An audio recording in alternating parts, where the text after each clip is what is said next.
नमस्कार, आपण पाहत आहात इंडियाचा आवाज न्यूज चॅनल. जयसिंगपूर प्रकरणाशी सोनू देव मठचा संबंध नसल्याचे स्पष्ट. जयसिंगपूर येथे घडलेल्या घटनेशी श्री सिद्ध सोनूदेव मठाचा कोणताही संबंध नसल्याचे स्पष्ट करण्यात आले असून याबाबत पसरवल्या जाणाऱ्या अफवा व चुकीच्या माहितीवर विश्वास ठेवू नये असे आवाहन करण्यात आले आहे.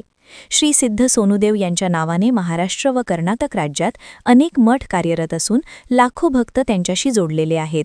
आध्यात्मिक मार्गदर्शनासोबतच विविध सामाजिक उपक्रमांमुळे सोनूदेवांनी अल्पावधीतच मोठा जनसंपर्क व विश्वास निर्माण केला आहे. त्यांच्या मार्गदर्शनाखाली अन्नदान, गोसेवा, वृद्धाश्रम सेवा, रक्तदान शिबिरे, सर्वधर्म समभाव व राष्ट्रीय एकात्मतेचा संदेश अशा विविध समाजोपयोगी उपक्रमांचे आयोजन सातत्याने केले जात आहे.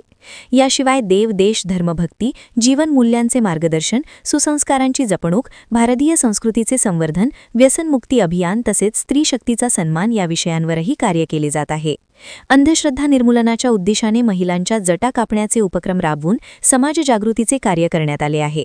सोनूदेव हे वयाच्या अवघ्या 27व्या वर्षी अनेक मठांचे मार्गदर्शक म्हणून कार्यरत असून त्यांच्या कार्यामुळे समाजात त्यांना मोठा आदर व प्रतिष्ठा मिळाली आहे. त्यांच्या आध्यात्मिक व समाजसेवेच्या कार्यात अडथळे निर्माण करण्याचाही प्रयत्न होत असल्याचा आरोप व्यक्त करण्यात येत आहे.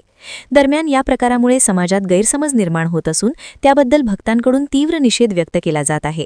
भक्तांनी व नागरिकांनी कोणत्याही अप्रमाणित माहितीवर विश्वास न ठेवता सत्यता पडताळूनच प्रतिक्रिया द्यावी असे आवाहन करण्यात आले आहे. इंडियाचा आवाज न्यूजसाठी रवींद्र कांबळे. अशाच ताज्या आणि विश्वासार्ह बातम्यांसाठी आपण पाहत रहा इंडियाचा आवाज न्यूज चॅनल. लाईक करा, सबस्क्राईब करा आणि शेअर करायला विसरू नका.